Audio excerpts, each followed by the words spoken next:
শিক্ষার্থীরা, আজকে তোমাদের উদ্ভিদ প্রজনন অধ্যায়ের ডিম্বকের গঠনগত ক্লাস আমরা করেছিলাম। আজকে ডিম্বকের প্রকারভেদ এবং একটি স্ত্রী গ্যামেটোফাইটের যে পরিস্ফুটন বা বিকাশ সেটা আলোচনা করব।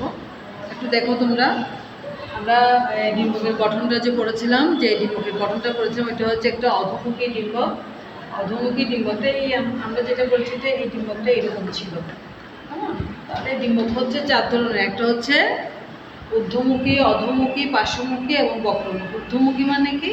তোমার ডিম্বকের মুখটা থাকে উপরের দিকে, অধোমুখী হচ্ছে ডিম্বকের মুখটা থাকে নিচের দিকে, পার্শ্বমুখী হচ্ছে ডিম্বকের মুখটা থাকে পাশের দিকে, আর বক্রমুখী হচ্ছে ডিম্বকের মুখটা পাশের থেকে একটু ফাঁকা হয়ে থাকে।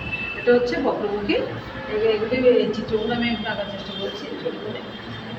এগুলো হচ্ছে বিভিন্ন ধরনের ডিম্বক এক এক উদ্ভিদের ক্ষেত্রে এক এক ধরনের দেখা যায়।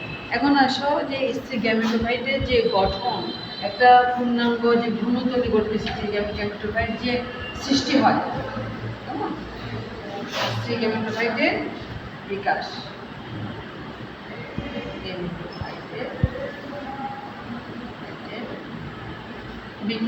কীভাবে এটা আমরা এখানের মধ্যে দেখছি ডিম্বকের মধ্যে এখানে মাঝখানে গেছে ভ্রূণতলী আছে না, এটা কীভাবে বিকশিত হচ্ছে? এটা প্রথমে একটা স্ত্রী রেণু মাতৃকোষ দরকার। একটা মাতৃকোষ থেকে একটা থেকে দুইটা, দুটো থেকে চারটা, চারটা থেকে আটটা, আটটা থেকে 16টা, 16টা থেকে 32টা, এভাবে করে বিভাজিত হয়। মিওসিস কোষ বিভাজনের মাধ্যমে একটা স্ত্রী রেণু মাতৃকোষ মিওসিস কোষ বিভাজনের মাধ্যমে চারটি স্ত্রী রেণুতে পরিণত হয়। চারটি স্ত্রী রেণুর মধ্যে দেখা যায় 3টা নষ্ট হয়ে যায়। 3টাকে বলা হয় পোলার বডি, এবং এই একটা কর্মক্ষম একটা নিউক্লিয়াসযুক্ত একটাই শুধু ডিম্বাণু থাকে। এই ডিম্বাণুটা পরবর্তীতে গিয়ে একটা থেকে কয়টা হচ্ছে, দুইটা হচ্ছে, 2টা থেকে 4টা, 4টা থেকে যখন 8টা হয় এই ডিম্বাণুটার ক্ষেত্রে স্ত্রী গ্যামেটোফাইটের বিকাশের ক্ষেত্রে উদ্ভিদের ক্ষেত্রে কী হয়, এটা 2 ভাগে ভাগ হয়। যেখানে কয়টা দেখো 1 2 3, এখানে শুধু 1 2 3 4 5 6 7 8, তাহলে 8টা নিউক্লিয়াস যখন গঠিত হয় তখন এগুলো তিনটা এই পাশে এবং 3টা নিচের দিকে, উপরের দিকে নিচের দিকে গিয়ে মাঝখানে 2টা নিউক্লিয়াস থাকে, বা মাঝখানে যে 2টা নিউক্লিয়াস থাকে ওই 2টাকে বলা হয় মেরু নিউক্লিয়াস।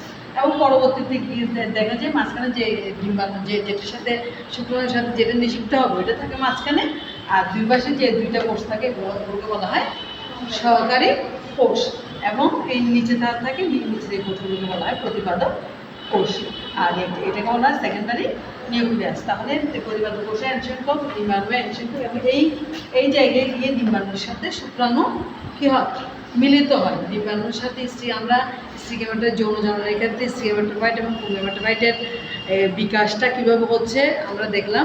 তাহলে এগুলো যখন ভালোভাবে প্রস্ফুটিত বা বিকশিত হয়ে যাবে, এরপরে শুক্রাণু এবং ডিম্বাণুর মধ্যে মিলন ঘটার ফলে জাইগোট সৃষ্টি হবে। জাইগোট থেকে একটা নতুন উদ্ভিদের সৃষ্টি হয়। আমরা এতদিন ধরে বললাম যে স্ত্রী গ্যামেটোফাইট এবং স্ত্রী গ্যামেটোফাইট কীভাবে সৃষ্টি হচ্ছে।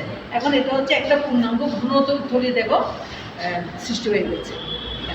ভ্রূণতলী যেটা আমরা এখানে এঁকেছিলাম ডিম্বকের মধ্যে, এই ডিম্বাণু যেটা অধোমুখী থাকলে এটা এই উল্টে যায়, আবার এরকম এক এক উদ্ভিদের ক্ষেত্রে এক এক ধরনের থাকে। এখন আসো এই স্ত্রী গ্যামেটোফাইটের বিকাশের, তাহলে আমরা পুং গ্যামেটোফাইটের বিকাশ এবং স্ত্রী গ্যামেটোফাইটের বিকাশ করেছিলাম। স্ত্রী গ্যামেটোফাইট পুং গ্যামেটোফাইট মিলিত হয়ে কী হয়, নিষেক সম্পন্ন হয়। আমরা আগামী ক্লাসে নিষেক প্রক্রিয়াটা কীভাবে হয় উদ্ভিদের ক্ষেত্রে, প্রাণীদের ক্ষেত্রে তো একটু সচরাচর, কিন্তু উদ্ভিদের ক্ষেত্রে নিষেকটা কীভাবে হয়, এই নিষেক প্রক্রিয়াটা এবং নিষেকের তাৎপর্য আমরা আলোচনা করব। ধন্যবাদ।